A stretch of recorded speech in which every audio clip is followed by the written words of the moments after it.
welcome to this week's Devil in the Detail podcast. I'm Rob Parkinson, and I'm here talking all things Salford Red Devils. Joining the show this week, as ever, we've got Paul Whiteside, fresh from keeping Britain warm.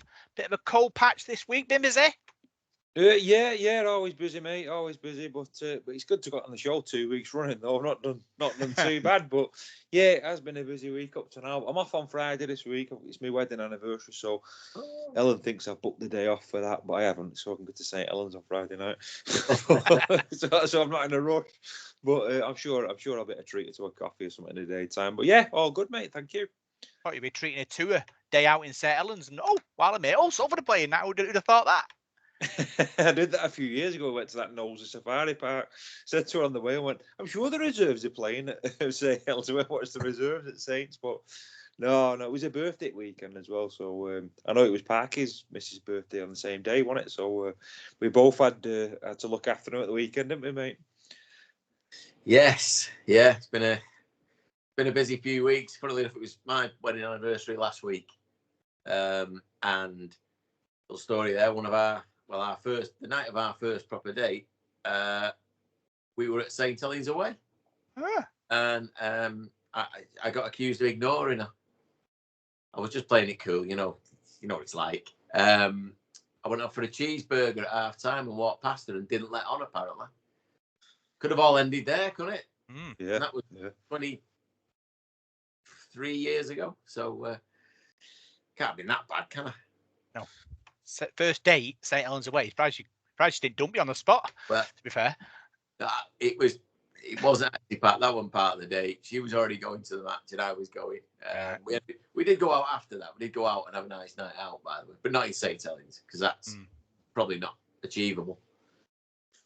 First Salford game I took my wife to was on a fun bus to Hull. We got B86, and it was one of them where, at 8:30 in the morning, you're all queuing up to get on the bus, and everyone's clicking the top of the cans. And she was like, "Whoa!" She didn't know what she let herself in for. Yeah. To be fair, but should have known then. Really thinking about it, Parker. Yeah, well, them fun buses were a bit legendary, weren't they? Really, yeah. It was a full day. But the thing was, at the time, I don't think the result really mattered to most of us. It was just a case of, we'll drink through this, it'll be fine. But yeah, I actually remember that game as well. It was, torture, really was. But she's still with you. So, she kind of disliked it too much. No. It's at least you start at the very, very bottom. Yeah. All the way. Everything's up from there, innit, Paul? Yeah, certainly. I mean, my missus really into rugby league out, so I think she's been at Salford a few times. I remember took one of the first dates we had. We went to it was at the Willows, the Variety Centre. I think it was the Player of the Year awards. It was 2010, I think it was, when Daniel Olsworth seemed to win everything. He won all the awards and that. And she was quite impressed. We had like a nice bit of steak and that, and it was all right. It was good. But I think the first game she went to was the final one at the Willows, and then she only went to that because it was one of them things, wasn't it, when everybody had to go and that. But no, she's not really been back since. Been to the odd game and that when we've had no one to mind the kids, but no, she's not into rugby league. Neither is my youngest daughter. She can't stand it. She absolutely hates it. So it's peculiar. And then my other daughter's absolutely addicted to it. So I don't know. Women. Talking about good days, we had a great day, didn't we? The Hull KR game. One of our listeners, Mark Hay, treated us, didn't he, Paul, to a day in the Platinum Lounge. Great hospitality, great day. Really enjoyed it. Big thanks for Mark for everything he did for us on the day. Tremendous.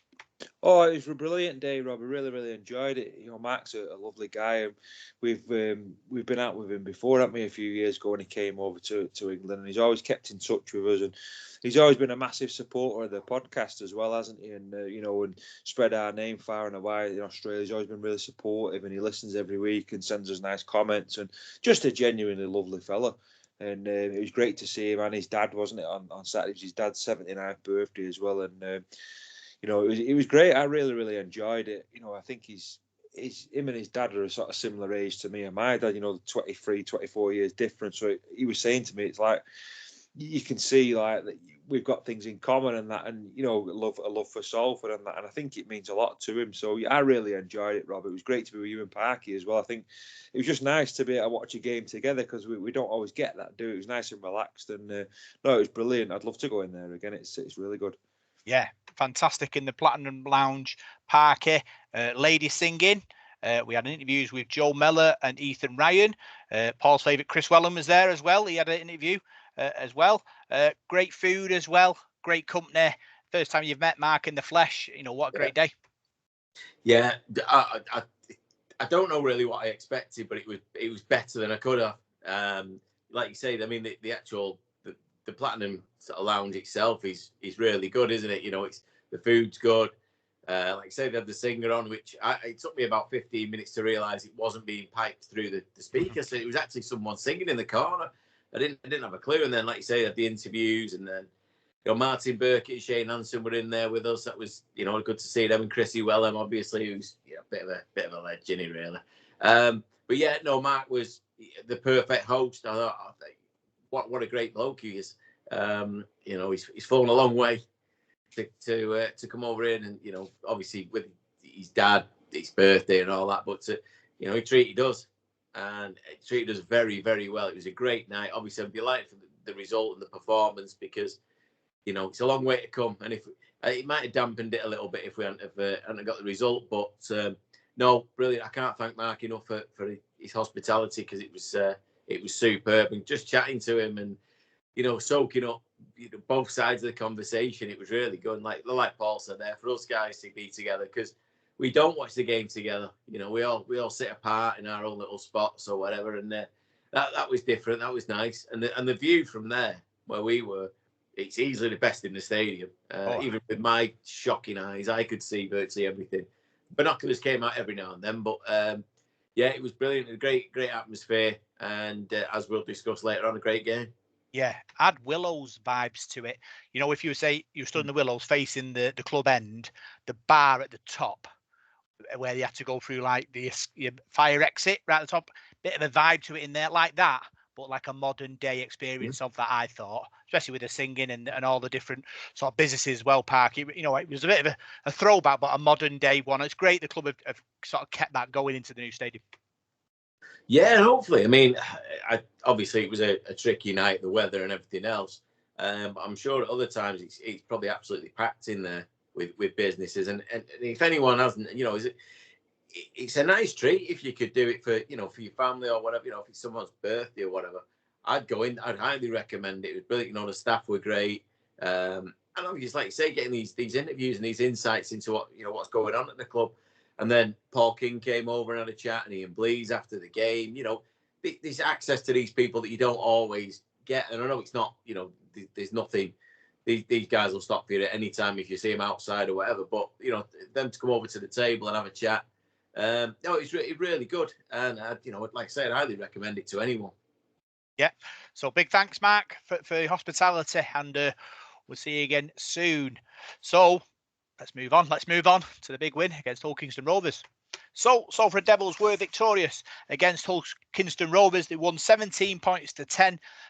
Paul, great result for Paul Rowley's men. Yeah, it was a great result. It was a great performance, I thought. And, someone said to me in the week in Hull Sport, you did all right there. You played the conditions well and whatever. And I thought, no, I think you're doing us a bit of a disservice there.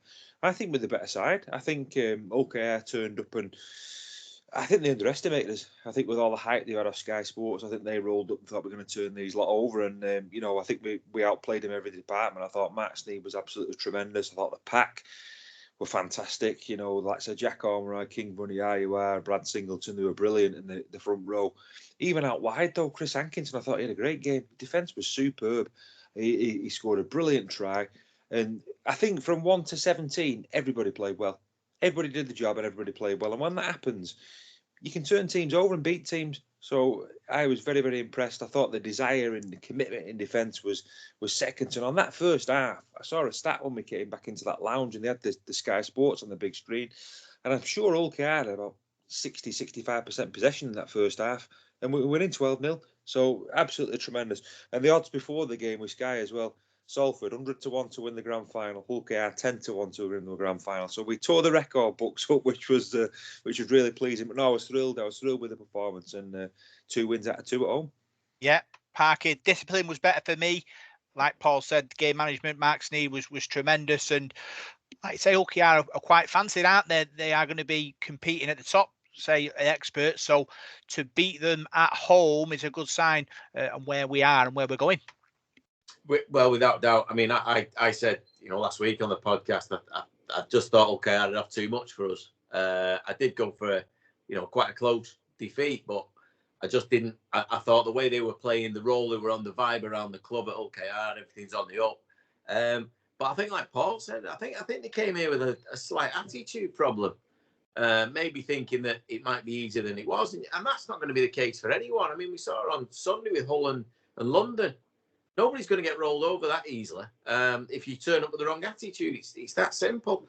But I just thought our defence, there was a spell there. We'd gone 12 up. No, we hadn't. It was before that. We were 6 up, and OKR had a sustained period of pressure on our line, and we just kept holding them out. And it's defensive efforts like that break other teams. They break the heart. They think, how are we going to get through this? The passion that the lads shown was unbelievable. And like Paul said there, the commitment. I thought after the game, during this season we'll get beat, and we might take a few. We might take a few big ones at certain times with injuries and that kind of thing. It can happen. But there's one thing that nobody's going to beat this team on, and that's heart and passion. They don't want to get beat. They're not there just to roll over for teams. And the way we stood up to a really good OKR team, good. They got a really good pack, big pack, a lot of strong forwards in there. We just give them nothing for large periods of the game and dominated in terms of not so much in possession, but just that feel that they're not going to get past us. They're not good enough to get round us.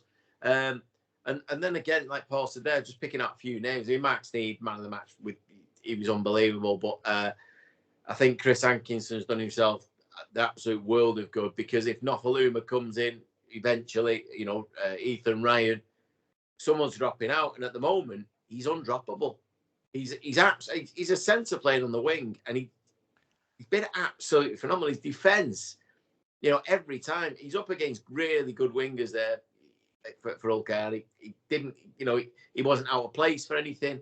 I just thought he was magnificent. And then I know we'll talk about it again in a bit, but for me, I thought Amir Burra putting in virtually 80 minutes at hooker in this modern day game is something very, very special. And I watched it back that night, and I think he was in every tackle. He just didn't stop, and he's game, very, very game. When it got a bit rough, there was a bit of a rumble out there. He was the first man in, and I love that. I love the character of him, and his play from the play the ball got us going forward. It's something I look at hookers quite a lot. You got to be careful how you say that, haven't you? But I watch hookers, and all good teams have a great hooker. You just look at what James Roby did for God knows how long for Saints. The way he passes the ball from acting half, the prop or whoever's running onto it has no option but to run full pelt onto it. There's no waiting for it. It's not going up. It's not going down. It's right in the bread basket, and off you go. So many really good performances from the lads. But it was that desire and that will to win that OKR just couldn't better. Yeah, I often say, Paul, we are the opportunity club. And like Parky said, Hankinson and Amir Burra taking that opportunity and thriving. Talking about Hankinson, I remember it might have been 90 seconds to go, 2 minutes and a half to go. He caught a bomb, and they were loaded on that side looking for an error, and he caught it on the full and made meters as well. Yeah. Big moments, big players, and I think obviously diffused the pressure, and we were away then. Yeah, I've been very impressed with Chris Hankinson. I mean, I don't think he's the quickest bloke in the world, is he? But he's more of a centre, I think, than a winger. Anyway, so he's probably playing a bit out of position, but I think his defence was superb, and his attitude, and that's why Paul Rowley signed him, because he's got a good attitude, and he's a good bloke, and that's what this team's full of. And you could see that come through on Saturday. The attitude of the side, I thought, was outstanding. It's that desire and that will to win, and when you've got that, you have to have a team full of superstars. You're going to win games, aren't you? And no, I was thrilled with that. And like you said, Chris Hankinson, I thought, worked his socks off there, and they really did dig in. They had to dig in because Ulker chucked a lot at them. Mikey Lewis is quite a tricky player. They've got a big pack of forwards as well, and we had an awful lot of defending to do in that game, and we did. We kept them out for 55 minutes, and I think Hiku scored, didn't he? We got a man sim in there, Dion Cross, which was a bit daft. He didn't really need to do that. I thought it was a bit harsh, though, to be honest with you. But no, I was very, very pleased with the defence. I thought the defence was outstanding. Yeah, just quickly run through the timeline. Salford opened the scoring through Dion Cross. Lovely kick by Mark Sneed, and Dion Cross got there. Won the foot race. Salford led 6-0, Parker. Yeah, it's the brains of Sneedy, isn't it? That he spotted that, it's something they've obviously looked at in training, that the way the Ulker wingers come off the line and leave space in behind. And the kick was pinpoint. Couldn't have been any better. A little bit harder it goes out of play, a little bit softer the Ulker player gets on it. It's just bounced straight through. And Dion, he's got a lot to do still, don't get me wrong, but, he's just got to dive on it, really. But he's got to be there. You've got to be switched on. And that's, again, we play with 4 centres across the back line there. They're not wingers. And that's, that's something that you get used to a position. So for him to actually be there and be ready for that was brilliant. But Sneedy, the brains, his kicking game the other night was just absolutely on point. Yeah, Salford doubled the lead with a try from Chris Hankinson. Pass by Cade Cust, and Hankinson picked it up off his toes. Paul crashed over to score. Salford led 12-0. Well, in them conditions, Roy, it was a great pick-up. Because he was absolutely chucking it down the pitch. I wouldn't say it was as bad as some of the pitches I've seen so far this year. He was cutting up a bit, though, wasn't it? Because there's a bit of water on it. So, to pick the ball up cleanly there, I thought he did really well there, Hankinson. And, considering the squad as well, people keep saying, Salford have got the smallest squad. I'm not sure how many players we've got, 25, 26. We've got Ryan Brierley out before the game. He pulled up with an injury. Oliver Partington's out. We've got a number of other players out as well. So I think the players that are doing really, really well that came in and that are in, Chris Atkin at full-back, got caught out a couple of times, but I thought he was as brave as they come.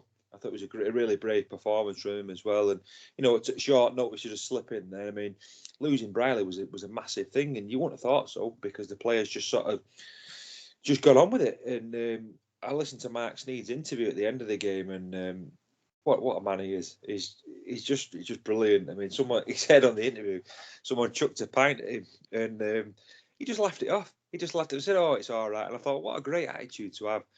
Just crack on with it. And if all the players have got that sort of attitude, this team's going to go a long way. Yeah. So Salford went in 12-0 up at half time. Mark Sneed kicked a couple of penalties in the second half early. We were reduced to 12 men because Dion Cross got put in a bin. Silly trying to stop the restart quickly.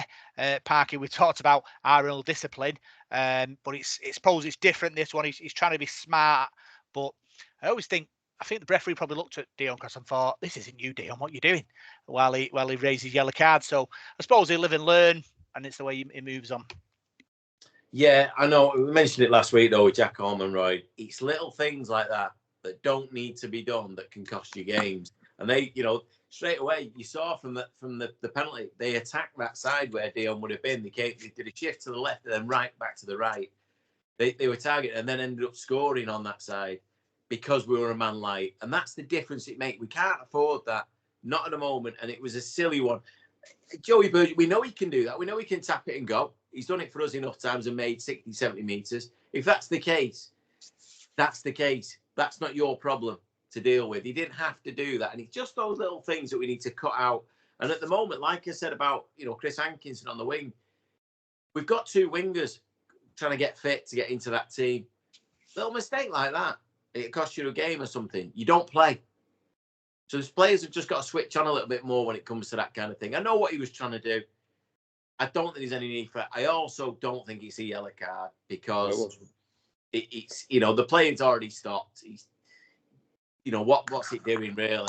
But it was definitely it's a penalty. You don't do it. Just take that risk out of the game. At the moment, referees, I'm not saying they can't happen, but it's part of their rules. They've got to stick to it. Otherwise, they'll get done by the RFL for not sticking to them. So that's the way it is. But we don't need that. Let's just keep it because, like you said, our discipline the other night was much, much better than it was against Cass and against Leeds. And it just one little incident like that, and it can cost you a game because it nearly did turn a little bit at that point. So we were a man light. Paul, Peter Hiku scored for them in the corner, and then Jez Litton burst us down the middle, and he went over 16-10. Yeah, I still wasn't worried, to be honest, because I thought we were managing the game really well, and I think we called it, didn't we, when we stood together about Mark Sneed going for that drop goal. I still think the scoreline flattered Rovers a bit. I thought we were better than them in every department, really. But no, we did let them get back into the game a bit there. But there was a sheer weight of possession, I think. They had a lot of ball, didn't they? And you can only hold out for so long, can't you? And they got a couple of tries there, and it did sort of ease the way back into it. We Sneady's game management, I thought, was great. Mark Sneed's got this ability to be able to play the game at his own speed, I think, and slow a game down and let everybody else play at the speed he wants to play. That's how clever he is. That last sort of 10, 15 minutes, he knew exactly where to kick the ball. He's putting the ball out in touch and slowing it down. And then he was in the pocket there for that drop goal. You knew that was going over. And to me, he's one of the best players in the league for that. There's not many other halfbacks in the league who can manage a game like he can. And when he's on form, you're going to win matches. And I was thinking the other day, why did Hull FC get rid of him? When we got him a couple of years ago, it was crazy because they've never replaced him. So, no, I think he's definitely our talisman, Rob. I think tremendous player. And a bit like when sort of Warrington had Lee Breers, you knew you've got a bloke there who can win your games because he's so clever. His brain is thinking all the time and doing things. He's kicking, his short kickoffs or his short kicking game is brilliant. His long kicking game is good. And his goal kicking is absolutely tremendous. So, he's definitely ace in our pack, is Mark Sneed. Yeah, worth his weight in gold. Parker, not missed a kick yet this season. So important in the modern day. You turn 4 into 6, and like Paul said, his kicking game around the field, his management of the game, the way he G's everyone up or calms everyone down, depending on what the situation is, world class. Look, the first 3 games of this season, I think have been 3 of his best I've ever seen him play. In terms of he's another year older, another year experienced, and he's putting it all into he's always had like skills. His kicking game's always been brilliant. Everybody knows that in rugby league, but he's now sort of managing games. He is the leader out there. Maybe in the last couple of years we've had a Brodie Croft there who's took a bit of shine off him and that kind of thing. Now he's put his hand up and said, "I'm the man for this team," and that old saying where a halfback's played in a dinner suit. He basically did. He makes it look easy. I mean, he drew that penalty out of Mikey Lewis when he kicked the ball. He was timing and everything. He knew he could get a penalty somehow out of this. And Lewis, he didn't do much wrong. You just don't want to need to make contact with him. But Sneedy sort of made sure he delayed the kick just enough that he drew him in, and basically mugged him with it. And then as soon as you get a penalty, he's taking 2 and it's going over. When he misses, that's when you get shocked, isn't it? You're like, what's happened there? But no, brilliant, absolutely brilliant. He's really sort of come of age, and if we can keep him fit and playing in that form all year, we've got a real chance of achieving a few things this season. Yeah. So last 10 minutes, OKR ramped up, but our defence held firm, and we took the points, which was fantastic. Talking about the stats, Paul. For both teams, they completed at 87%. They both had 29 sets each. They had more carries than us. They had 166 carries. We had 148 carries, and they'd made more meters than us, 1,109 meters to 978 meters. Yeah, I think the possession evened itself out in that second half, didn't it? I know the first half that they sort of dominated the possession, didn't they? Didn't do much with the ball. So, no, I remember thinking at the time, they've got a big pack. Okay, I thought we contained them. I thought we contained them pretty well and did a good job on them. The stats don't really say that, but the biggest stats to scoreboard, Rob, isn't it? And for me, and I thought we did the damage and did the job, really. We kept disciplined as well. In that second half, I think Ulkar were losing the plot a few times, weren't they? They got a bit upset with Tim Lafay when he went for an handoff and that Jez Litton come swinging his arm. I mean, he could have been sent off for that, really, because he was coming in looking to take somebody out, wasn't it, with his swinging arm? So, no, I think we managed it really well. Obviously, stats probably point to them dominating the game a bit more, but we got the win. Yeah. We made 291 tackles. They made 287 tackles. It says ball run. I presume that's carries with the ball, meters made, they made 508 meters. And it says we made 1,200 meters, but we only made 900 meters in total. So I'm not quite sure how that works. Dummy half runs 12 each. Pass completion was 572 for us, 595 for them. Kick from hand for us was 646, 337 for them. And we had 43 missed tackles and they had 25 missed tackles, Parker. Yeah, well, that last stat's still not brilliant. We had that last week, didn't we, the missed tackle thing. That's slightly worrying. But like you say, if they have more possession, you're doing more defending, that's probably likely to happen. What did surprise me was that completion rate for both teams in them conditions. That's really high. That's, 87% in. It was an awful night. I mean, certainly for the first half when the ball was still soaking wet and everything else. That's really good, really good. I think, like Paul said, I think the main stat that matters out of all that was the scoreboard. And again, watching the game, I didn't think we were on the back end of any of them stats. I thought we were better at everything really than they were. I think we completed better. It looked that way. We tackled better. We seemed to make more meters. Our kicking game was far superior. I mean, again, back down to Sneedy really. I know Cust had a few good kicks as well. Put very clever couple of kicks in, but. Then that turned them round and made them work harder out of defence. Putting Budgie under a lot of pressure a lot of the time. We kept kicking to him. Obviously, there's no point kicking to Ryan Hall. That's just, a fool's errand, really. So, we kicked to Budgie. We know he's got a blunder in him, and he did come up with one. Again, kick pressure. It just seemed like, for me, we did everything better than they did. I'm not taking it away from OK. I think they'll still be a decent side this year, and I think they can still achieve. But I just think on the night we were the much better team. Yeah, individual stats. Paul, top tacklers: Mark Sneed with 19, Brad Singleton with 28, Amir Burrow with 34, Sam Stone with 23, Callum Watkins with 31, Joe Shorrocks with 33, and Jack Armour with 25. Yeah, I thought Joe Shorrocks put a big shift in. When he was on, he worked really hard, and that's why I got so excited when we signed him, because he's a very, very clever player. I was surprised when Wigan let him go. I couldn't believe it, to be honest with him, when Wigan let him go. But he worked so hard in attack and defence. A bit like the role Mark Flanagan used to play. That sort of in between, that glue that Watto used to say is the glue between the two. Shorrocks is a bit like that. Every team needs a player like that who's working all the time and doing the tackling. And Sam Stone, just got to mention him again. I think we spoke about Sam last week.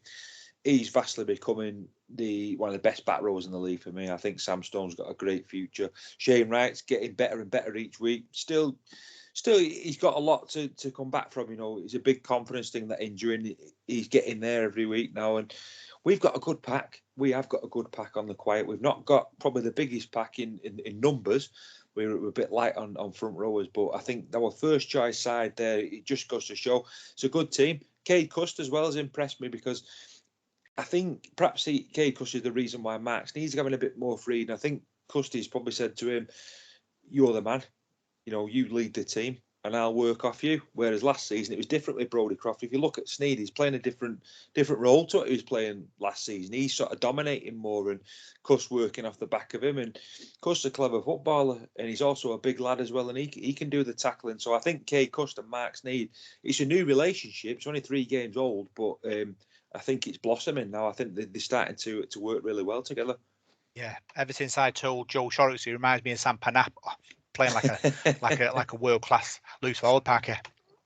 Well, yeah, I mean, wow. If he's as good as Sam Panapa, we're not going to go far wrong there, are we?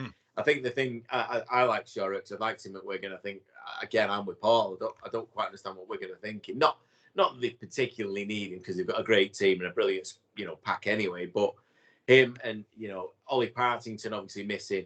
Two very, very versatile forwards who have got a lot to offer. Great hands, but also big lads. And some of the hits that Shorrocks put in the other day, by the way, were bone shakers. There was one where I think everybody in the West Stand sort of just went, "Oh." I think everybody felt it when he hit him. I can't remember who the OKR player was, but he killed him dead. But there, you just going on about the tackling there, and Amir Burrow, I think he mentioned, did the most. Doesn't surprise me, really doesn't. Just what a little dynamo he was the other night. But yeah, and then you look at the team of the week that's been picked, and obviously Sneady's in there, but Callum Watkins gets in. And we've not even mentioned him. I mean, this is a wonderful problem to have. When you're trying to list so many players that, you know, your skipper's getting in team of the week and we're not even thinking about it. Because I think with Cal, you expect it. It just happens. That's what he does. Yeah. But, it's so promising, that back row. And I think, obviously, we will get Ollie back, hopefully, you know, sooner rather than later. We have got Nofaluma and Ethan Ryan to come into that team. Ryan Brearley, like you say, missed the game. And then I know when we had Paul King on the other week, we're still chasing a prop. We actually look quite strong. If we can keep that team together, we really do look strong. And it's so encouraging. And that performance again the other day, I mean, the Leeds game put me on a good footing. The Cast game, we nearly let it slip, but we were dominant for big parts of that.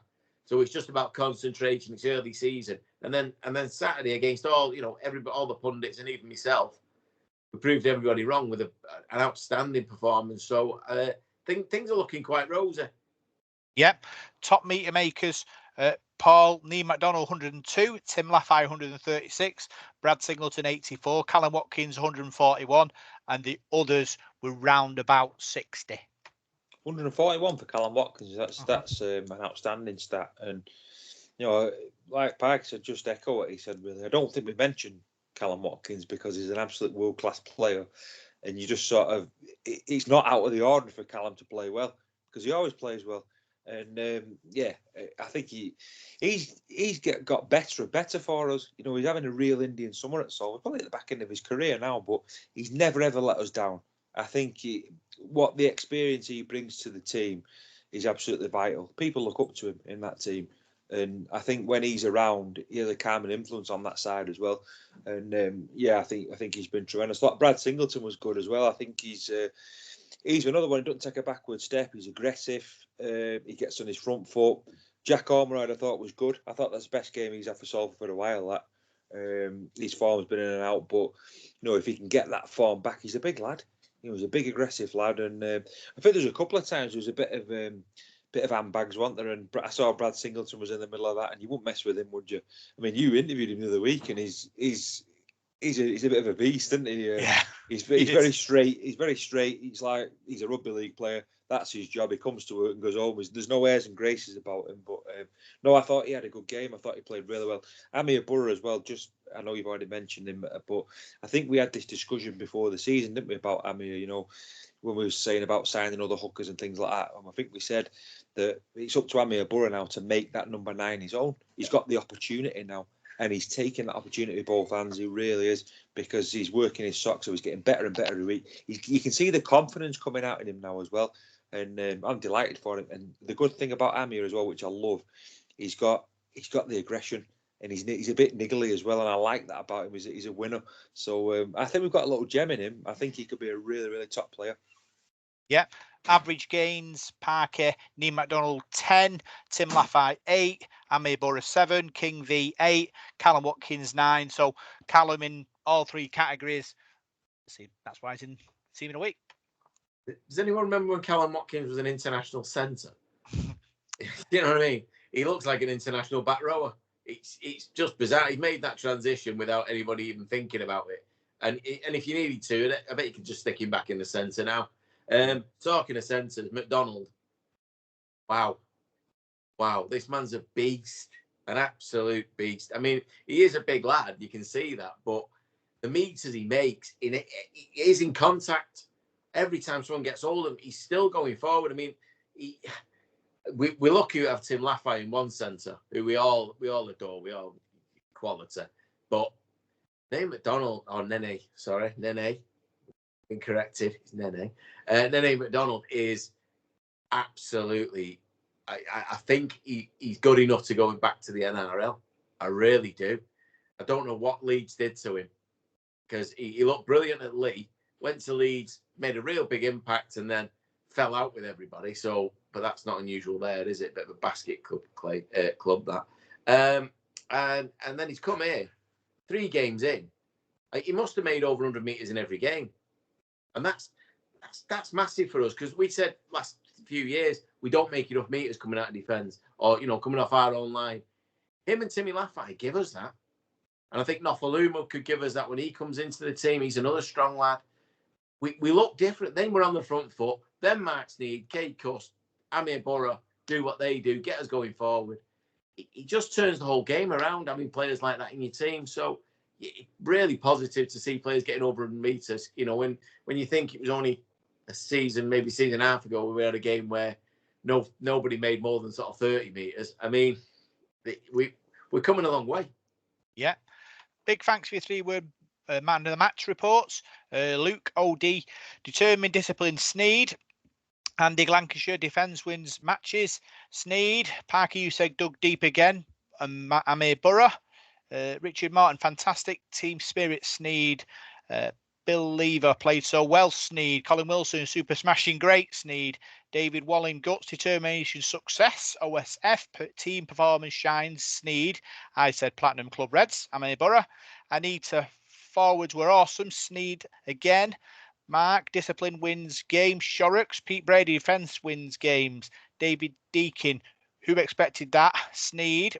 Paul Whiteside's mate. Roy Olabis, supreme team effort. Sneed. Natalie Taylor, wasn't expecting that. Sneed. Chris and Janet Shenton, great overall performance. Sneed. Christopher Fletcher, solid performance. Sneed. Chris Sloan, defence wins games. Sneed. Jeff Whitlow has to be Sneed. Paul Johnson, defence was awesome. Chris Bogues, discipline controlled attacking. Mike Herresford, Shorrocks played amazing. Steve Busby, discipline Sneed improving. No, discipline improving Sneed, sorry. Andy Moore, Doug writing. Lawrence Jones, Sneed. So lots of people picking Mark Sneed, Paul, and it's understandable, with his performance. Yeah, a few of them are more than 3 words and all, weren't they? Yeah. Some were less than 3 words. So. Yeah, it's understandable. I thought Sneedy was great, and like Parker said before, he's playing some of the best rugby I've ever seen him play. Towards the end of his career, what was he, 32, 33? And he's had 3 cracking matches, and you could have named him for man of the match for all 3 of them because he's dominated all 3. He dominated at Leeds, really. I mean, in that game, I thought he was pretty unlucky not to get something. Last week, he was great. Everything came off him. You look at how many try assists he's got in 3 games. He's created he got 2 against Ulker, or 1. He got a couple against Cass. Leeds, he was good with his kicking as well. So everything's coming off him at the moment. Please God he don't get injured, but because we might struggle without him. But no, he's been tremendous. But no, it's good to see a lot of names getting mentioned on the 3-word match reports because we've got some good performers. Yeah, so let's move on to our ladies. They were in action before the game. They played Hawkins, the Rovers ladies, in torrential downpour conditions. Paul unfortunately went down to defeat, 16 points to 4. Effort was there, but obviously conditions like that, it's a great leveler. It is a leveler in conditions like that. It was pretty dicey before the men's game kicked off. It looked like it was blooming snowing and that, but no, it's difficult playing in those conditions. But it's the same for both teams, Rob, innit? You just got to get on with it. I mean, you get this sort of weather at this time of year, don't you? It's not summertime yet and what have you. So a bit of a struggle and a bit of a slog in that. And from what you guys have said and what I've read, it was like the Ulker sort of overpowered us a bit, really, didn't they? And were a bit too powerful for us. A lot of missed tackles as well. Yeah, obviously, we're going to run through the timeline. Parker, Salford started well. Winger Emily Webb nearly went over in the corner after good work from Becky Davis. But then, unfortunately, Hulkyard did score the first try. Lewis Brown crashed over. Salford's defence couldn't deal with the power and the pace and the strength that close to the line. Yeah, it was a disappointing try to give away, really. I think we had enough bodies to have stopped her. And that was the big sort of disappointment of the whole game. Really, it's not the result as such. I mean, nobody wants to lose, but it's some of the defending was just not good enough. Really, I think individually and as a team, I think it's something we need to work on, get them tackle bags back out and have another crack. But I mean, they did have a couple of big forwards, OKR, who were always going to be. Always going to be a bit of a problem for us. And we are rebuilding. I'm not trying to be harsh or anything, but obviously I'd say the same about any of our teams that if you're not, if you don't perform to your best and you don't defend the way you should, like we saw the men's team do on, after it, you're going to get beat. It's simple as that. And individual errors are a big problem there. Players coming out of the line, leaving gaps, making other people do the work. And when they have got big forwards like Rovers did have, we were going to be behind the 8 ball a little bit. And I will say, that pitch they played on, I thought somebody was growing potatoes on it. It was awful. I'm surprised they bothered playing, to be honest. It just looked awful. I don't know how you get any flow in rugby going. It's no good for anybody. It's not a spectacle. And while we're trying to bond and get together, we probably need, with us having a smaller pack, we probably need, harder ground. I know we said it in the past about the Ben's team, but when the pitch is firm up, I think you might see the best of us. Yeah, I remember stood on the sidelines looking at the pitch and remembering what Paul King said to us a couple of weeks ago, where they think if sometimes the pitch is a bit gammy, they try and train at MMU, and I was looking at it thinking, Monday MMU, I reckon. Yeah. But it's one of them where they have to play on what's in front of them, don't they? Salford, responded really well. Emily Bagley went on a bit of a rampaging run. And Emily Carlisle went close, knocked on close to the line. Pressure was built. Then Paul from a dropout. Linda Egan went on a big run. She gave it to Sam Evans, who produced a wonderful ball to Jadine Vernon, and she went over in the corner, and it was back in the melting pot, 4-6. Yeah, sounds good. Try that. I didn't see that try, but it sounds good. And now you painted me a picture there with that one, Rob. But in those conditions as well, it's always going to be difficult, isn't it? So, like Parky said there, it just needs a bit of work now, doesn't it? You go down to a defeat like that, you just got to work at it, haven't you? And work a bit harder in your defence and what have you. Yeah. Got a name right, though. Got a name wrong. It's Jadine McVernon who crashed over in the corner, Paul. But like you say, I suppose in them conditions, with a team, I think that's built to move the ball. But when you've got rain and wind and mud, it's 5 drives, kick and squeeze. It wasn't built for our flowing rugby. It was a good try. It really was. What I will say is the OKR fullback was lucky to stay on the park, or at least not get 10 minutes, because as she went over, she took a high around the head, and it looked deliberate. I watched it back again today, and I'm still not convinced that the referee saw it. And he's only a young lad, the referee. He wasn't, so I don't know whether it was just an experience thing or what, but she was quite lucky to stay on the park, because if we hadn't scored, he'd have had to give a penalty or penalty try anyway. But the build-up play before it was superb. And like you say, in them conditions, keeping the ball moving like that, we outnumbered them out on that flank, which isn't easy to do, because that's quite a tight pitch as well, that. So it was a good try. We took it well, and at that point you're thinking, well, maybe now we can push on. We're in the game, we know how to get round them, but as we'll say, it didn't happen. Yeah, unfortunately for us, Hulkins Rovers on half time crashed over. Alicia Brewster took on the Salford defence, crashed over by the posts. Paul put them in front at half time, and obviously conditions got worse as the games went on. Yeah, they did get worse. It got worse as the afternoon went on and the evening went on, really, Rob, didn't it? So when you're down there in the second half, it's only going to get harder, isn't it? It's hard to run in them sort of conditions, isn't it, and make any sort of yardage. And, you get games like that, and points are few and far between, aren't they? And I think Ulker have probably done that spade work in the first half and probably just done enough to keep themselves in front, really. Yeah, second half, obviously, like you say, with the rain and the mud and the wind, it became a game of endurance for me, Parker. We struggled to get in positions to hurt Hull Kingston Rovers. Part of it was them playing the conditions better than us, I thought. But like you say, you can only defend so well for so long under that kind of pressure. I think, again, that just comes down to having a bigger pack, bigger players to grind out them yards in them horrible conditions. We're really not built for that. We want to be flowing. We want the ball to move, a bit like the men's team in that way, that we play that way. And I think that's the advantage that Rovers had. They just had bigger players. Certainly two or three were, really, really big, strong girls, quick as well. When they broke the line, they had a bit of pace about them, even in that mud. So it was always going to be difficult from that point on. I'm not blaming the conditions for us getting beat, but it didn't help us in the way we want to play. And if you're geared up with big packs, you know, when the sun comes out and it gets warmer and hotter and the going gets harder, that's when we might benefit. And we've probably got other players to come in yet anyway, but that was always going to go against us. And like I say, we just need to work a little bit more on you know, the one-on-one hits, making sure we stick, or at least slow them enough whilst, you know, your teammate comes in.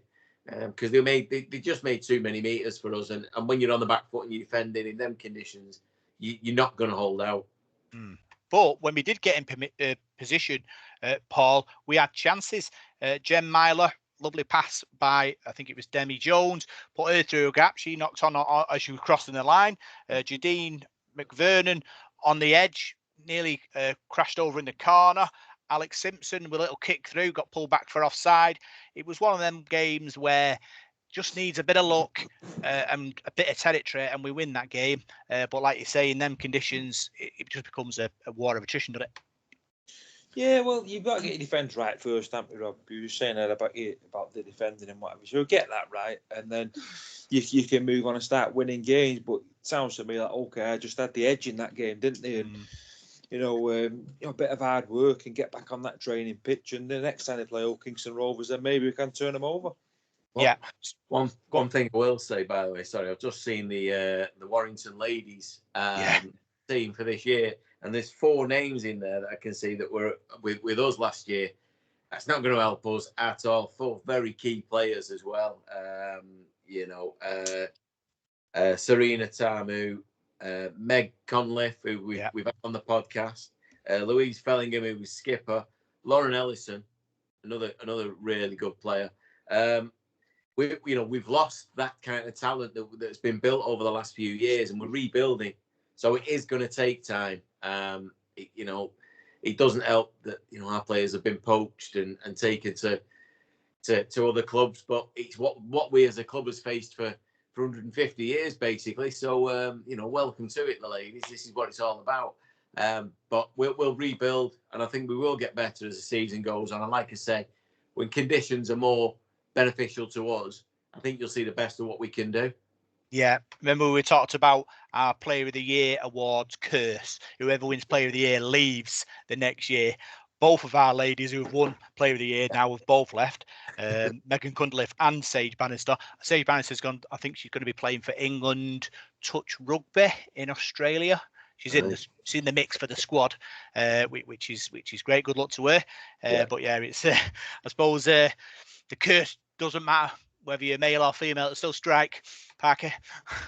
Yeah, we need to just sign a player that we don't like, don't we? Just give it him at the end of the year. Just keep him in the squad forever. It is a shame that the ladies team got hammered like that. I mean, who knows? A couple more results last year, we could have been in the Super League this year. And then what happens? You know, do all the girls stay? I don't know. Obviously, it's always nice for people to face a different challenge, but we're going to suffer a little bit for that lack of experience, I think.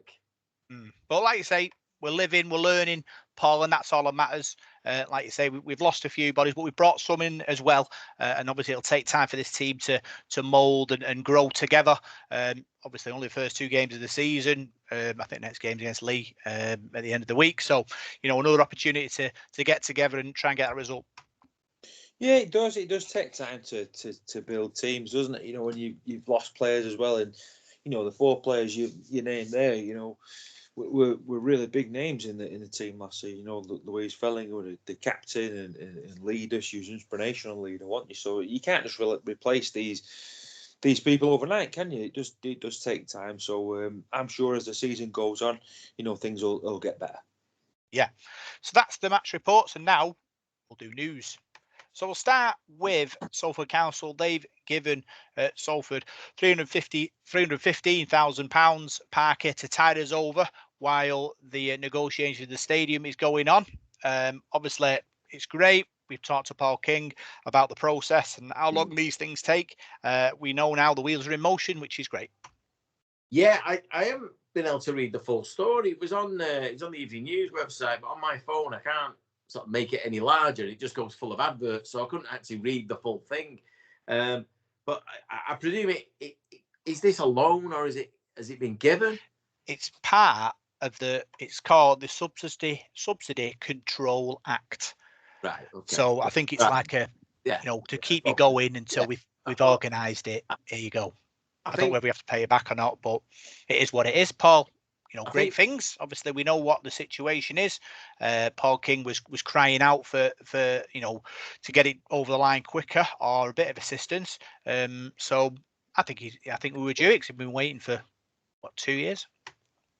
Yeah. Well, what I'll say is that if they're giving us 315 grand now, that just shows how much money we've actually lost out on in the last 12 months while all this has been fumbling along. I know it takes a long time, and that's why Paul King was obviously called him out basically when he did at the back end of last year. Was it November last year? That's money that we've lost out on as a club. That's why Brodie Croft and Andy Ackers and people like that have had to leave. If that's the kind of money we're looking at, by the way, and I don't know this is just me as a layman thinking this. If this is the kind of money we can be looking forward to over the next 12 months and then for the next 15 years, I mean, that's going to transform this club into, we're not going to be selling players. We're going to be building and making more money and hopefully bigger crowds, therefore more money coming in. Paul obviously mentioned about we've got an idea for a shop coming or whatever, whatever it is that's happening. It gives us that money then to make these things happen. I can't, it's such a massive thing, this. And we've got to be grateful to the council for doing this. They've been very, very supportive recently. Certainly the mayor's been tremendous behind us. And I know that, council funds are very, very tight. You just have to try and go down the road that I live on without falling down a pothole. But, it's magic. And the city needs it. The city needs this club. We might not get the biggest crowds, but you've seen when we do get on a roll that people are there and people are interested and people are proud of this club. And we just need a little bit of success. And this kind of money coming into the club is going to help us get there. And this is what we've been lacking for, 12 years or whatever since we've been there at the stadium. Can you imagine how much money that would have been if this agreement would have been in place from the start? I mean, we'd be massive. So brilliant news. And fingers crossed, we can work with this money now and not just sustain us, but help us move forward. Yeah, Paul, it does say Salford Council spokesman says we have agreed temporary, reasonable and proportionate financial support of £315,000 in line with the Subsidy Control Act, which will support the club to get on a firm footing as we move on to the next stage. So, it's part of the process to obviously put us in a good space going forward. Yeah, let's hope so. And, like Parky said there, you don't want to keep losing your gem of players, do you? Because it's like playing snakes and ladders, isn't it? You're building up and then you're dropping down that bloody snake again, aren't you? And you build up, get a good side, go up the ladder, and then you're down again. So we don't want our best players being poached again now, do we? We want to try and build this, because you can imagine if we'd have had a decent amount of money over the last few years. I mean, players are always going to move on, aren't they, with ambitions and things like that. But we might have been able to hang on to a few of them and build round it, and we could have won something by now as well. We've been challenging, so yeah, let's hope it's going to be a road to recovery, really, because you don't want to be worrying about finances every season, because every off season we seem to be in the news for stuff, don't we? And there's always worries, isn't there? There seems to be anyway about the stadium and this, that, and the other. I mean, that was a bit of a worry this year, whether we're going to have an home, whether we're going to this stadium, that stadium. So I think if you're sort of a casual support, not people like us aren't bothered, are they? But you're a casual support, you want to be associated with something that's sustainable, don't you? And you don't want to be going watching a club that's in, you've got doubts about them and all that. I'm probably struggling for my words here, but you know what I mean. People want to be associated with success, don't they? And not money troubles and things like that. So yeah, I'm hoping it's going to be on the road to recovery for us now. Yeah. Gaz Carter in his match report stated that it might be mid-month when it gets completed. So that's something to look forward to. Moving on, our wheelchair team are involved in the Challenge Trophy. It's on the 14th of April at the National Basketball and Performance Centre, M12. It's 11 a.m. start, Parker. They will play Edinburgh Giants, Woodland Warriors, Hereford Harriers and Rochdale Hornets. And I think the winner and the runner-up go into the Challenge Cup, which is an incentive. Yeah, that'd be good. And I think I don't know what the fixtures are for the men's team at that point, but I think that could be a good day out. I think I quite fancy that. I'm not a morning person, but that sounds like a bit of fun because we said it outside. Wheelchair rugby is absolutely magnificent to watch. So what was the date of that? Sorry, Rob. Just the 14th of April. It is. Okay. All right. Well, check. We've got no. The men's team aren't sort of away in somewhere bizarre at that point. But yeah, I think that'd be a good trip out. Yeah, obviously wheelchair rugby's growing all the time, Paul, and it's great. They've got an opportunity now to play in this trophy. First opportunity for silverware. Yeah, certainly. That's exciting. You said M12, didn't you? That's I did. Like Gorton, Levenshulme, Bellevue, and it's somewhere around there, I think. Yeah. Is it? I think so. Yeah. You're the boiler man. Have you fixed a boiler around there? I've been to M12 before. Yeah, I think it's like Bellevue in it round there. So you like looking at East Manchester around there, right? So quite straightforward to get to. So yeah, if there's no men's game on there, it might be a little devil in the detail trip out. Maybe. Other news. Our reserves squad has been announced. Stuart Wilkinson has announced the squad. Parky, obviously, some new faces in that squad. Looking forward to see what they can produce. Yeah, these could be some of these lads could be the next sort of generation of players for our first team. It's going to be great to see another building year. Obviously last year we lost some players again, and people got moved on and whatever else. And without having an elite academy, this is what we use, and I think the experience these lads will gain this year will prove whether they're going to be top players or not, or whether they're going to make a career out of it. But it's brilliant to see, these lads are all being, pulled in from all over. But I can't wait to see how they go. I know there'll be, other reserve teams who will have, big first teamers in it and all that kind of stuff. We don't have that luxury at the moment. So they'll learn a lot very, very quickly, I think. Yeah, 7 players have come through our development academy. Paul, Charlie Glover, George Channock, Jimmy Shields, Josh Wagstaff, Lucas Cone, Lucas Lies, and Nathan Connell. Like Parker said, our pathway is different. We don't have a sort of an academy set up, but it's great that these lads are involved and getting the opportunity to go to that next level. Yeah, well, just mentioning Nathan Connell there, he played in the friendly at St Helens at the start of the season, and I thought he was very, very impressive. Good kicking game, and he could be a real star of the future. So yeah, we've not got the elite pathway that some other clubs have got, but having a pathway is better than not having a pathway. So we have got something, and we've got something to build on there, and that's a good thing. So as long as we can keep building, got good people there at the club who are helping out with the reserves and what have you. Alex Davison's involved as assistant coach, isn't he? There, I had a good chat with him a few weeks ago in Starbucks, and was having a brew and that, and he was telling me about players that they brought in this time. So yeah, I'm looking forward to seeing how it all pans out, and wouldn't it be great to just see somebody, whoever it is, to come through and play for the first team, because that's what it's all about. You think about the time you've watched Salford, and you always seem to favourite the local guy who comes through. I remember when Nathan McAvoy come through, and it was fantastic. He was great because he was local, and you shouted a bit more for him because you could really relate to him. So yeah, good things. Yeah, talking about our development academy, we've got 5 lads who have been selected for trials for the under-17s. Coed Addy, Ellis Clark, Jack Reed, Jake Biffer and Joe Griffiths Parker, all trialling for the England Community Alliance. Yeah, all from local amateur clubs, aren't they? The Roosters, Folly.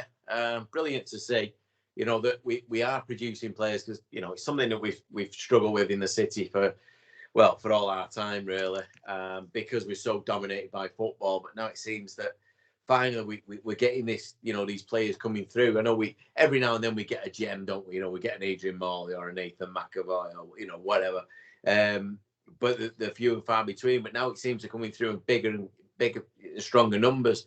And again, that's brilliant for the club. If we can, I know a lot of them do get snapped up by other clubs, but if we can get in there first and bring them into our fold, then it's only going to benefit us. And like Paul's just said there, they come from a local amateur club and then end up, playing for the first team. It does mean more. It does feel better, and it gives everyone a boost. And the people in the city get behind it, because somebody will know this lad who doesn't go to rugby, and they'll go, "I'm going to go and watch so and so." You come, and that definitely helps. And the other side to bringing lads in, if you can get them into this level, is it's a lot cheaper than having to go out and sign players every season. So brilliant to see. Great work the amateur clubs are doing around this area. They're all run by volunteers, aren't they? And they're producing these players now that match anything that are coming from Wigan, Leeds, Leigh, St Helens, wherever. So brilliant to see. Yeah, talking about local amateur players, George Jameson from the under-19 Salford Roosters, he's involved in the trials for the under-19s. That's obviously, like you say, local players getting chances, Parker. Yeah, and that's exactly it. I mean, these lads have earned it. They've obviously got talent. They're obviously, good players, but it's getting it out of them and keeping them interested as well. It's very, very difficult. Certainly in a place like Salford and Manchester, there's a lot of other things to be doing for people.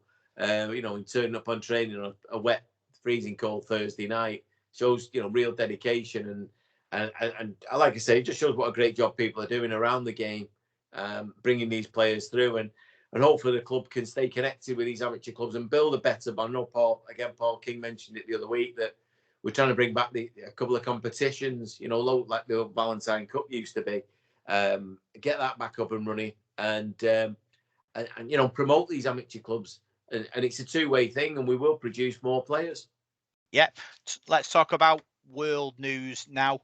Paul, the NRL were in Las Vegas last weekend. Big crowd watching Australian Rugby League. It's great for the sport. New eyes on it, possibly new investment. Sport gets bigger.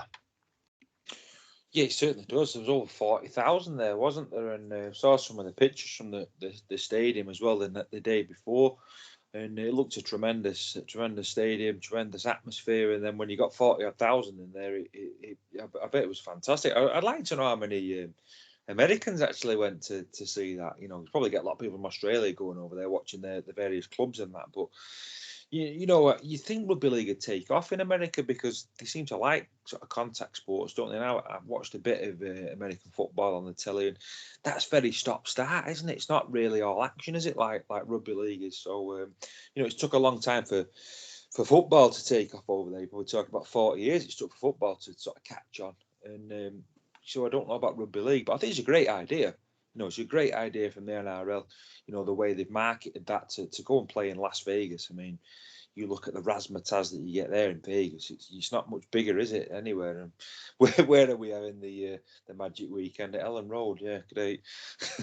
With the likes of Home Base and B&Q around the back. What have they got in Vegas? All the casinos and all that. So yeah, I think 1-0 to the NRL there over Super League. Yeah, Parker, last week you said that there was listeners messaging you saying how good the podcast was and how much they enjoyed it. This week, I had a message from one of our listeners, Daz C from Cincinnati. He said, "Hi boys, first time contributor, long time listener. Love the podcast. What you're doing is great. You're doing a good job for all us Reds all over the world, keeping us up to date what's going on. I live in Cincinnati, USA, and I often listen to you when I'm out camping, hiking, or hunting for coyotes, elks, and the odd American black bear." Now, I've got to stop you there, Daz. I'm going to say this. I don't think it was just as a gimme. Just make sure when you're listening to this podcast, you do it in a safe environment. I do not want you being jumped by a black bear listening to Parker talk about his rugby league conspiracies. Yeah, that's unusual, isn't it? Yeah. Wow. The thing about the wildlife around here, we have the odd fox. Bizarre. Yeah, no, brilliant, absolutely brilliant. I didn't, having somebody in that part of the States is because it's obviously, you expect people, maybe the odd one in say New York or whatever, the major kind of conurbations that people would move to from, or maybe for work or whatever, from the UK. But Cincinnati, that's interesting. That's really good. Delightful news. Spreading the word over there and getting people watching and playing. But I'm like what you're saying there about the Americans. I was listening to a podcast from Down Under with Jackson Hastings this week, and he was talking about the whole Vegas thing and how good it is, the NRL have done this, and the promotion, and the fact that there's eyes on the game in the States, and whether it takes off, whether it doesn't, is neither here nor there really. But there are so many athletes in the States, so many who they won't become an NFL player, they won't be a basketball player, a baseball player. They get to a certain level, but they're all proper athletes who could easily fall into another sport. A lot of them won't be built for football or soccer, as they would say, So rugby league is a really viable option for them, and to promote the game over there, not just because we want the game to grow, of course we do, but the advertising. I mean, these 300, 400 million people live in the States. Only takes a few to clamp onto watching the NRL in the next few weeks. The sponsorship of the NRL goes up. The money goes back into the game. It's a genius move. I know. I think I sent it to you guys that there was an advert, a big display in Times Square in New York, where it was a Steed and NRL ball going round, and the big screens in Times Square advertising NRL. I mean, doesn't get any bigger. And like Paul said there, we're going to Ellen Road. I think we've got a long way to go to catch up with these guys when it comes to finance and promotion, because we're miles behind over here. But I'd love it to start to really kick off in the States. I would. I think we've got that connection with the Copheads over there. We've been to Jacksonville in the past. I know there's quite a few teams, Atlanta Rhinos and that kind of thing. But it'd be brilliant if they could get a real TV deal so it could be broadcast, so we could see it, even if it was just over the internet or whatever. But because I really believe that the Americans would love it, and they are built for it. And they've already got the pitches, stadiums and everything else to use. These things in America just happen, don't they? I mean, it's like the stadium they played in Vegas. They could throw that up and take it down in the next 2 weeks. It wouldn't make any difference.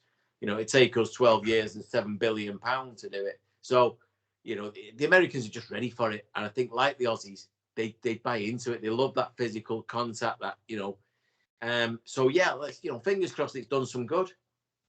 All I can do, Paul, is imagine Daz wandering through this national park, coming across a black bear, and then both locking eyes, looking at each other. Seconds turns into minutes, turns into hours.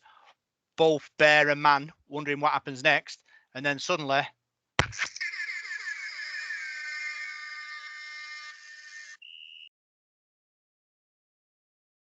if you're not 3 foot in the air there, Paul, I don't know what to do, really. But he does mention he thinks he thought it was a great success. He thinks that he should be having a 5-day festival with Super League matches, NRL matches, and international matches all involved, to try and get the general public involved. Yeah, that's a great idea and a great suggestion. I suppose it's probably just the finance of it all, isn't it? If we can do that, great, you do it, wouldn't you? But they'd probably be saying over here, we've not got the money for it, or whatever, or getting over the logistics of it and all that. But no, it does. I've always thought, like I just said before, about like America liking rugby league. Why not? Because they like contact sports, and like rugby league's, for me, it's too fast now. But that's another story. But I still think rugby league in its purest form, it's a great sport to watch. It's not same shape sort of ball as American football, but it's the physicality, I suppose, isn't it? They're big blokes, aren't they? But the big blokes are having a rest every couple of minutes, whereas rugby league is go, go, go all the time, isn't it? So you think they'd enjoy that. So that's off to the NRL for going over there and doing it. It's a great idea. It's a great initiative. Like you said about Times Square there. I mean, I've been to Times Square a few years ago, and when I went to New York, I was a bit poorly at first, because not poorly, but I couldn't get my head around how many people were there. I was a bit shocked, and it was like you couldn't move, and it was then after I got used to it, the day later, it was really, really exciting. But to be able to have that sort of advertisements of that many people and getting the sport out there, like you said, even if only a small percentage of people buy into it, that's loads of people. But just going back to that bear, that sounds something. What's an elk as well? I was going to Google it a minute ago. Is an elk like a big deer? Elk was like a little elf or something. Oh, no, right, like a big deer, I think. Right. Because there's Elk Mill near us, where it's like a retail park, and I always thought it was like little elves or something that used to work in the mill. No, I think it's a big deer. I'm sure someone could Google it, but I think it might be. It's a like a big specimen of an animal. So right. I would worry if we're in one ear and he's not quite sort of switched on, he gets charged by a group of elks. I wouldn't want to be in his position. But big thanks for your contribution, Daz. Stay safe, keep listening. And big thanks for contacting us about it. Other news, Northern Community Competition, Parker. It's aimed at our local amateur teams. They're asking teams to submit a 30-second video showing skills and rugby moves. The winner will receive a full team kit, equipment, and 30 tickets for the Super League Grand Final and the Challenge Cup Final. Second prize is 5 pieces of rugby equipment, tickets for the Magic Weekend and the Grand Final as well. And then the special submission, that's like third place, gets 30 tickets for Magic Weekend / Grand Final. It's great. Obviously, they're engaging with the local amateur sides. Local amateur sides obviously they need equipment, they need help to keep going. I think it's fantastic. This competition is open to everyone. Yeah, who's hosting this? Who's actually running the competition? Northern Rail. Right. They're running it. If you want to obviously send your submission in, you need to email it to game.northernrailway.co.uk. Right, yeah. So, well, I mean, the amateur clubs need any help they can get, and if it's as simple as just sending in a video, they may just get it done. Anyone who's listening, obviously, we can speak to people as well and just make them aware of this. I'm sure they've the clubs have been contacted about it and do know about it. But yeah, any help they can get, because it's so tough running an amateur club. They run on virtually nothing. And it's nice if we can get something back for it. Certainly the tickets, but even a full kit for a team, because some teams, they struggle to get them, struggle to pay for them every year. You need a new kit, someone rips one. It's not as easy as you'd think. So no, good. I hope they get involved. A lot of clubs, do that, and if each age group does one as well, rather than just one as a club, do it as an age group. Got a much better chance of one of them winning something. Yeah, absolutely. Paul, you do your work, Whiteside's World of Rugby. We'll talk about all the different divisions in the amateur scene, and it's great. Obviously, get this opportunity. In the times we're on at the moment, to get in this competition and win it, it might be a godsend for many clubs. He certainly will. Yeah, I can never believe, particularly in the sort of the youth and junior leagues, how many teams there are. When you go through the fixtures, and when I'm totting the fixtures up on that and the results, there's lots and lots of teams at different age groups now. You're under 18s, right down to under 13s, under 10s. There's all sorts in there. I try to give them all a mention if I can. Get all the teams I mentioned, and yeah, it's all started up again this week, hasn't it? Well, last week the National Conference Premier League started, the Northwest Men's League as well started, so the amateur scene will be back now for right through to the summer. So yeah, there's teams there that need help, isn't there? You like Pag said, it's all done on voluntary, and teams aren't awash with money. There's not a lot of money washing around the amateur sport, but these teams and these players, no matter what level you're at or what age group you're at, these are the lifeblood of the sport. This is where people come from. You look at the stars of Super League; they've all come from community clubs and amateur clubs. So yeah, it's massive. It's a massive thing to help these clubs out. And for me, my opinion, the RFL should do more than what they do, but that's another story. But yeah, if you can get behind that and this competition, Northern Rail, I mean, they're good anyway, aren't they? They used to sponsor the old Northern Rail Cup, didn't they? And we've had some good days out with that. So yeah, it sounds a good competition to me. Yeah. Final bit of news, Parky. Last week we spoke about the players wanting to improve the game and sort of grow the game and helping them do that. They all went to the RFL, according to Love Rugby League. They've reported that they've asked the RFL to provide a retirement fund of £50,000 a year for players to transition from playing to retirement. Thoughts on that? I think it's an absolute, well, personally, I would have thought it was an absolute no-brainer.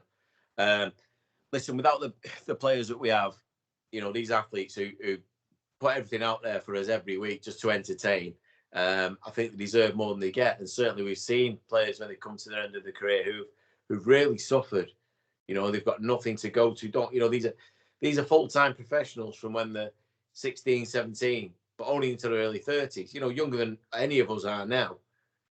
And then they've got the rest of their life, and they're not trained for anything else. They're not given anything else. And I think that's some of the responsibility that the clubs have got, but also the rugby league. And I think they should be putting money aside for these guys when they do finish. I'm not saying, make it easy for them. They've got to be responsible. Players, they earn, fairly decent money compared to the most common men.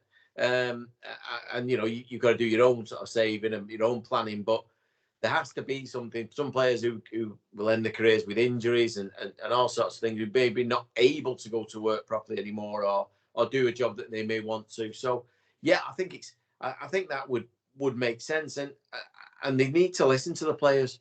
They are the game. It's as simple as that. You can be a bureaucrat and wear a suit and tie and sit in an office. You're not entertaining me, and I'm not paying my money for you. I'm paying it to watch, Ryan Briley every week. They're the brains of this. They're the advert we need to use. So yeah, let's make their life a little bit comfortable if we can. Yeah, Love Rugby League reported that also an option on the table is take a percentage of the player's wage every season. All the players obviously put into the pot for the players who are retiring. I suppose there's an option, Paul. Still negotiations to be had. We'll have to sit and wait and see. But I think it's great. Obviously, we talked last week, didn't we, about teeth and having a bit of something behind you, like the G&B Union, to put pressure on the likes of Super League and Rugby League. But negotiations going well so far. Yeah, I think the players, I wouldn't just rely on GMB Union. I think the players have got to do, probably get something together themselves, haven't they, and have a proper players union. So, to farm it out to a company like GMB or Unison or something like that, I don't know. They're always in it for alternative motives, aren't they? But I think players need something. You look at, lads that are in the Championship, the League One, a lot of those lads are part-time anyway, so they'll already have a job. So like Chris Wellham's got a job at the moment. We was talking to Chris on Saturday. He does his pest control. And that's doing really, really well. So you've got that job and your rugby league to fall back on. You're doing all right. But like you said, if you've played at an high level from being a kid in like an academy or something, you've gone straight onto Salford's first team or Wigan's first team or whatever. You don't know anything else. You play rugby league 7 days a week, you train, and you don't have anything else to fall back on. Not a lads do. So perhaps you just need that advice sometimes, to maybe to go to college or do something. I know Leeds Rhinos used to do a lot of that when I used to work up there, and a lot of their players were at the university, at the Met University, doing stuff for after when they finished their careers and that. And it's a good thing to get involved with. So perhaps the club should time with universities and colleges and things like that, just to give players something to do. I don't know really what they do, but maybe something like what I do or whatever, or, doing gas or plumbing and heating and things like that. Maybe you don't know whether you want to do that after you play rugby league when your knees and back's already knackered anyway. But no, I think it's good that players have got something to. I think it's for mental as well. You see it with like other sports like boxing and things like that. When players have trained all their lives and sort of lived for that sport, they've ate well, they've starved themselves, they're living and breathing that sport 24 hours a day, really. When they stop doing it, I think it's like the world's been taken away from them. So, rather than do that, have them going into it sort of gradually, because otherwise at the end of your career it can be a big shock. Yeah. I say there's loads of education now available for players. I always think it's like being in the army. You come out of the army and all your structure's just gone on it, Parky. So players have to be able to prepare for retirement, both financially, because obviously you're going from a top Super League wage to a standard average Joe wage. It's a bit of a drop in it, especially if you're not qualified for sort of anything particular. Yeah, we train these lads to do a job, and their job is to be a rugby player. And that's it. But there does need to be education involved and everything else. But the actual thought of players retiring, when you say retire, we're all thinking we're going to be in our 70s. That's how it's going to work. These lads are retired at 35, 36, 37, in prime of your life. What then? You hit a wall, and there needs to be. I think there's definitely more support. I know our Rugby League Cares does a great job, the charity there and that kind of thing. But I think the Rugby League does have a responsibility. And if they could put money aside, or if they can, I know you say that about the players chipping in. Well, if the players and the RFL can come up with something together where they both contribute, like a money match sort of thing. So the players raise, this much per year, then the RFL put that much in as well. It's in the fund, it's in the pot. A player becomes stuck on hard times when he quits. Not just to rely on it, but there'll be players out there who will have injuries that won't be able to carry on or won't be able to do something. Maybe hand injuries and that kind of thing. So you can't go on and do something normal as a job. I might need more adjustments or whatever. That money should be there for them. I really do, and I think we have to look after our players a little bit better than we do. I think too often in the past we've let players just drift out of the game, away from things, and you see what happens to them. Sometimes very tragic circumstances as well. So yeah, I think the RFL have got a big responsibility, Super League, because of the money that at that top end of the game where it is. Because like you say, like Paul said, there are people in Championship and League One, they're not earning anything like they do have to go out to work as well. So it's a tough one. It's a tough problem, but the players are the ones that need to be listened to in this. They're the key to it all. And hopefully we can come, both parties can come up with something that's beneficial. Yeah. So we'll sit and wait and see what comes out of that. So that's all the news. Now we'll look forward to the games this weekend. So we'll start with the reserves. Paul, they're in action on Saturday. They play St Helens at Clockface Miners. First outing of the season for them.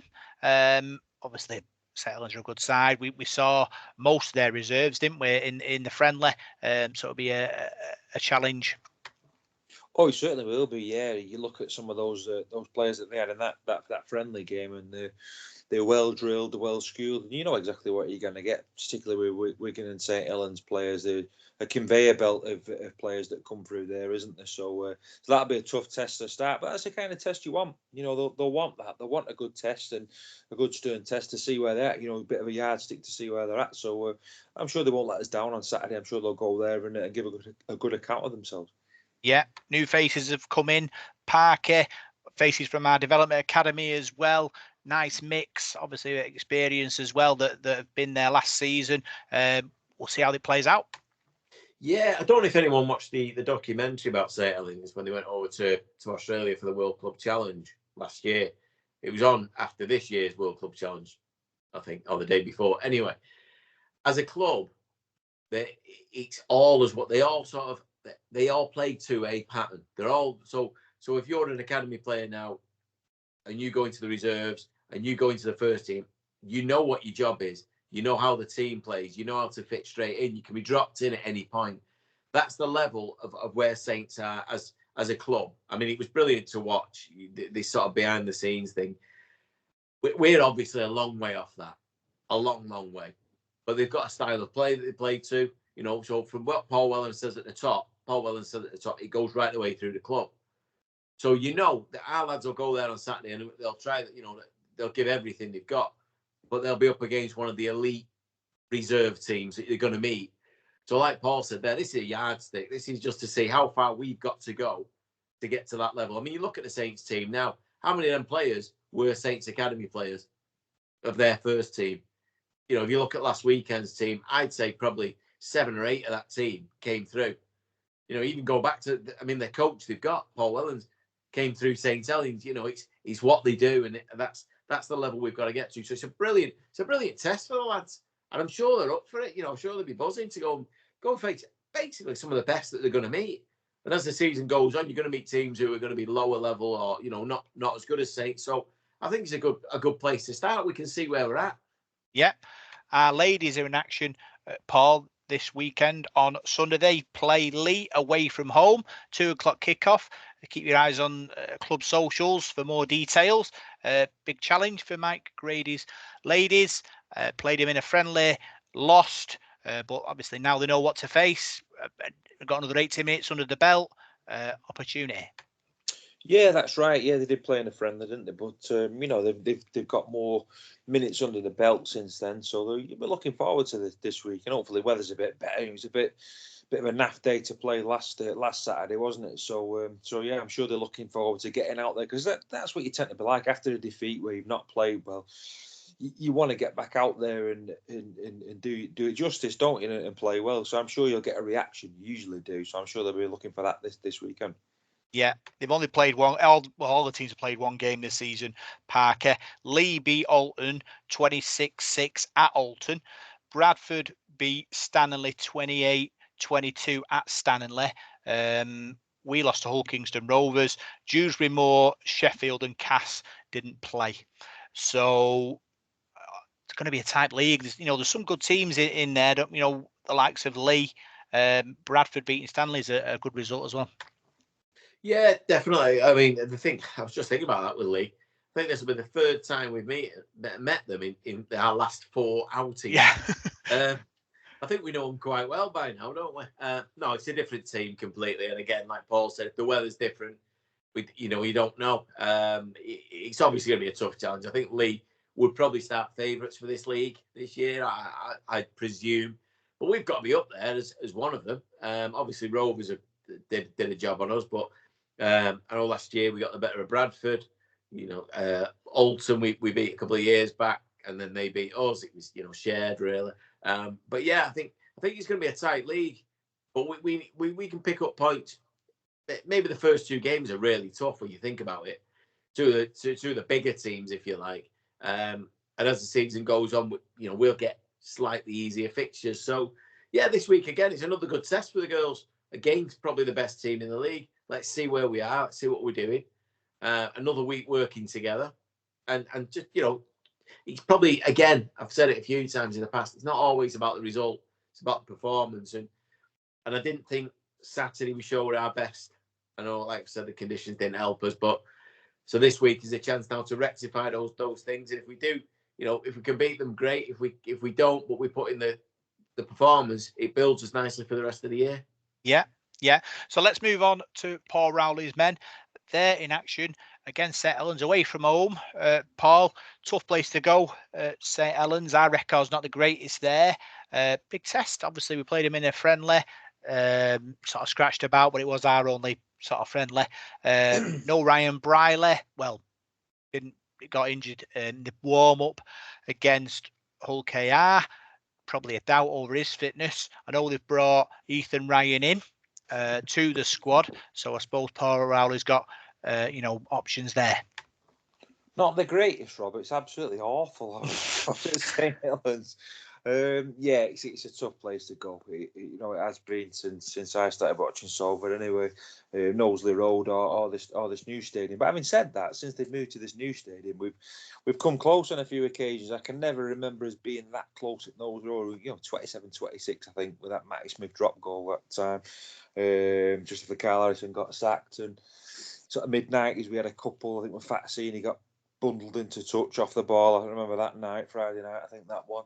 Other than that, we always used to get leathered there. So we used to play them twice as well for some reason. I remember going there twice, quite a few times on the Friday nights there and getting lamped. But no, it's an hard place to go, Rob. Like you were both saying before about like the conveyor belt at St Helens. Such a professional club, aren't they? Paul Wellens will know the name of every single player at that club at whatever level, academy level to reserve level, because that's the way you are at St Helens. You're a player, you're part of that club, and they want you to progress and do well. They've got some lads in that team now. I mean, that George Delaney, who's come through, he's another one on the belt. What a fantastic player he is. Bennison, the lad who's been playing on the wing at fullback, absolute natural. And then I was looking at an old programme the other day from 10 years ago, and I was looking at, obviously there's no Salford players still playing, but St Helens, it's about 4 or 5 of them, I think, in the side 10 years ago that are still playing for them now. The likes of Makinson, Walmsley, Percival, Johnny Lomax.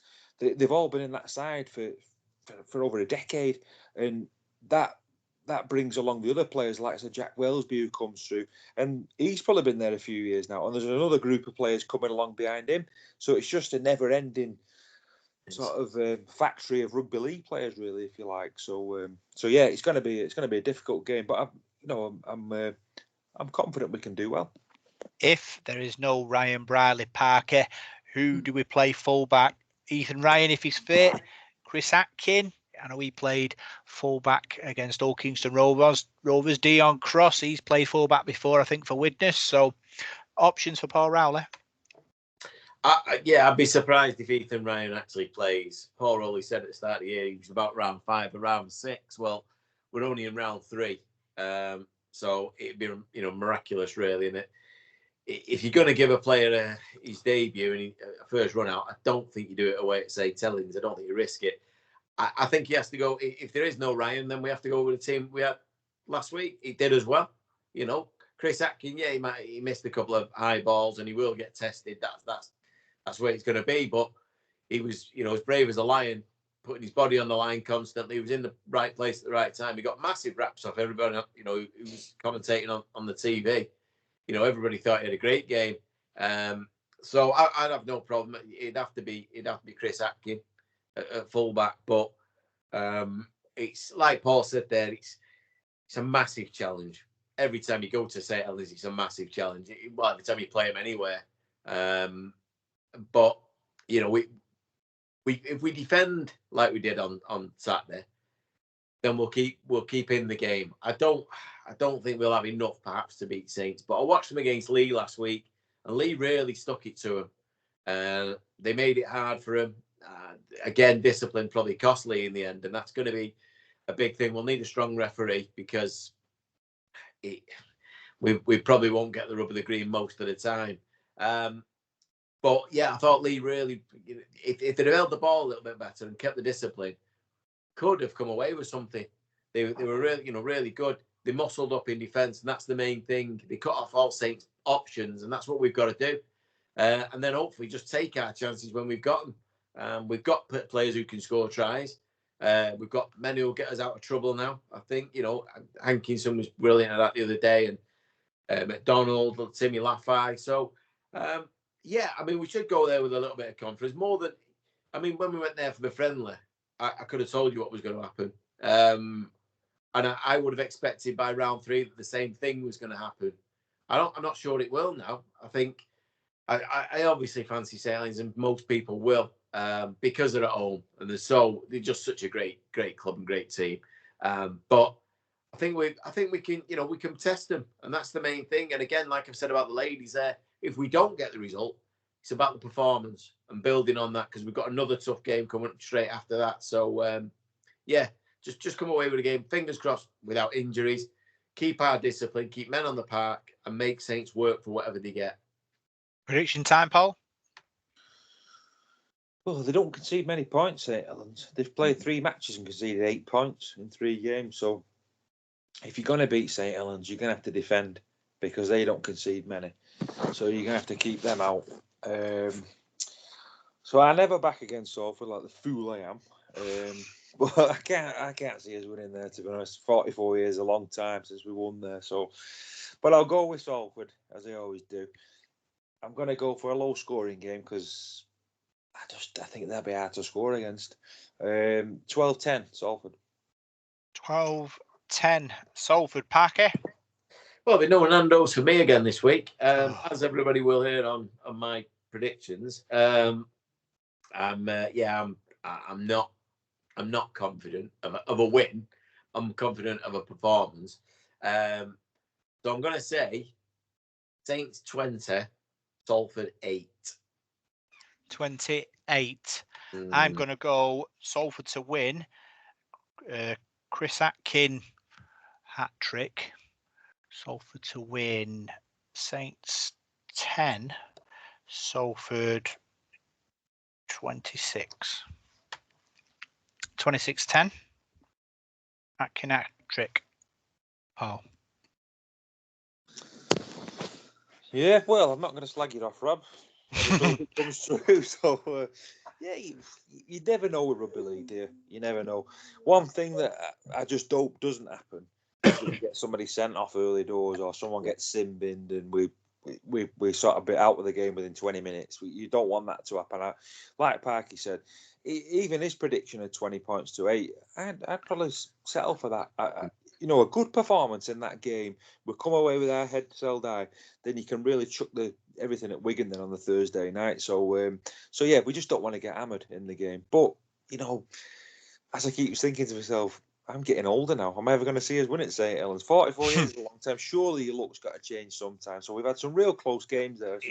So let's just go there. We've got to defend like Trojans and work really hard and to stay in the game. So yeah, but I think yours is a bit ambitious, Rob, compared to Parky's. But fingers crossed. Yeah.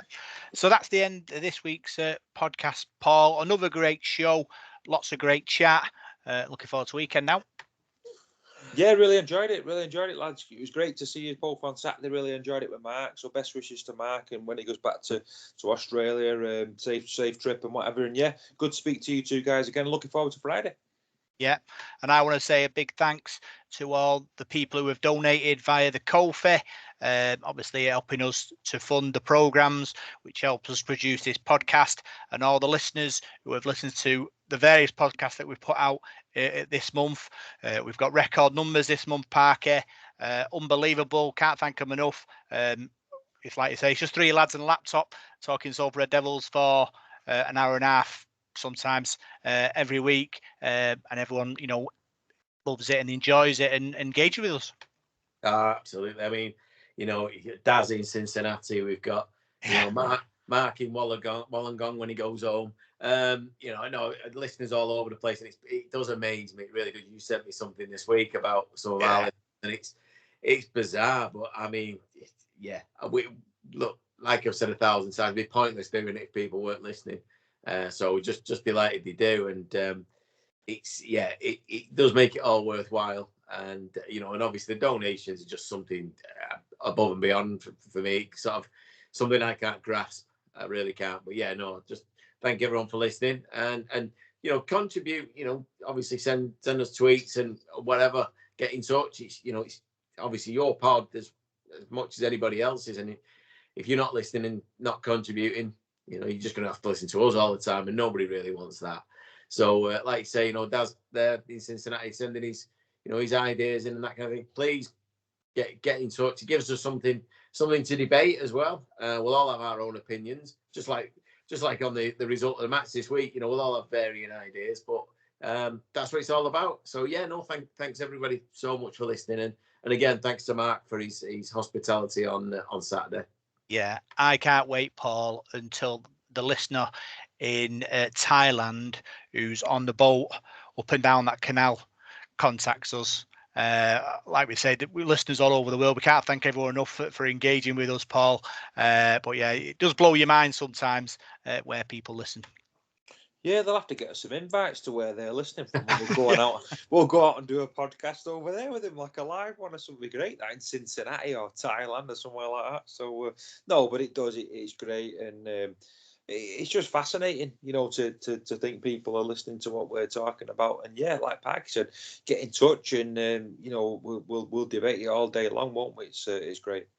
Yeah. So big thanks for joining us on this Devil in the Detail. I'm Rob Parkinson. You can find us on Facebook, Devil in the Detail SRD. You can find us on X at DITDSRD. And you can find us on SoundCloud, iTunes, and Spotify. Good luck, Reds. We'll see you on the other side.